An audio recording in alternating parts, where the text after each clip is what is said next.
5초 안에 행동하지 않으면 해야 한다는 알람은 영영 꺼지게 됩니다. 알람이 울리면 우리는 일어나야 하는 걸 압니다.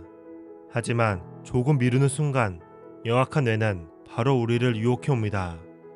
너무 피곤해. 10분만 더 자도 될 것 같은데 내일부터 해도 인생이 변하진 않아. 설득에 넘어가는 순간 하루의 시작이 엉켜버립니다. 여기 다른 방식이 있습니다. 일어나야 한다는 느낌이 든 순간 바로 카운트다운을 시작합니다. 5, 4, 3, 2, 1. 이불을 걷어젖히고 몸을 일으켜 침대 밖으로 나옵니다. 그리고 하루를 시작합니다. 5초를 세고 바로 행동에 옮기는 것. 이는 자신에게 합리화할 여유를 주지 않겠다는 것입니다. 별것 없어 보이는 이 단순한 법칙이 얼마나 강력한지 오늘 여러분께 소개해볼까 합니다. 책 5초의 법칙입니다.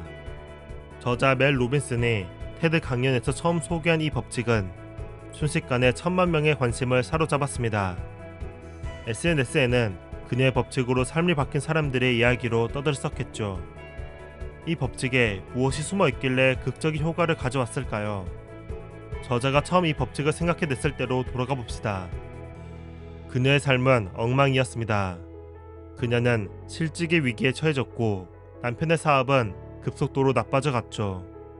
빚을 냈고 남편은 멀어져 갔으며 그녀는 무기력의 덫에 빠집니다.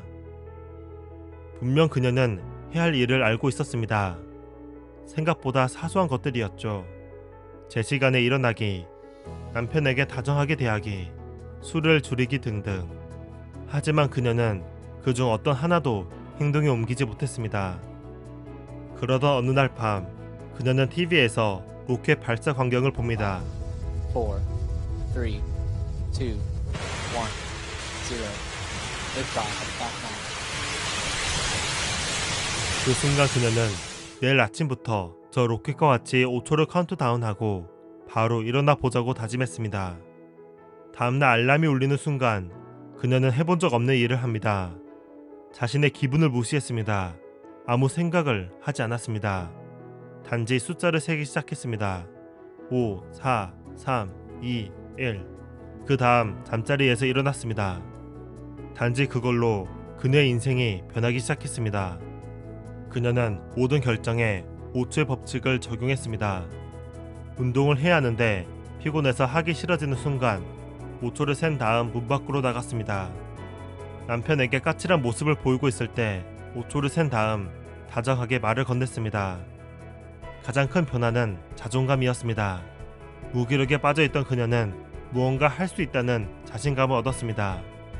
지금 그녀는 가장 주목받는 CNN의 방송 진행자이자 라이프 코치입니다.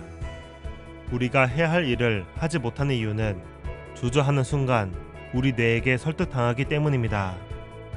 놀고 있다가 공부나 일을 해야 한다는 느낌이 드는 순간 여러 가지의 변명거리가 떠오릅니다. 조금만 더 놀아도 괜찮을 거라는. 5초의 법칙의 비밀은 그 변명거리를 차단하는 데 있습니다.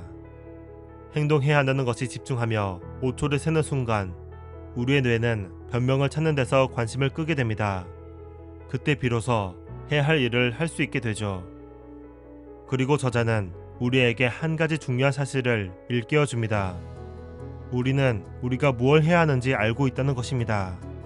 생각해보면 더 나은 삶을 위해 필요한 건 사소한 것들입니다. 아침에 일찍 일어나기, 꾸준히 운동하기, 집중해서 일하기, 주변 사람들에게 다정하게 말하기. 삶을 변화하는 데 필요한 건 누군가 엄청난 현자 조언이 아닙니다. 우리가 이미 알고 있고 해야 한다고 생각하는 것들입니다. 그럼에도 불구하고 많은 사람들이 변화하지 못한 건 행동에 바로 옮기지 못했기 때문입니다. 우리 뇌의 달콤한 유혹, 자기 합리화와 변명에 빠져 주저하고 미뤘기 때문입니다. 그래서 우리는 책 5초의 법칙에 따라 카운트다운 해야 합니다.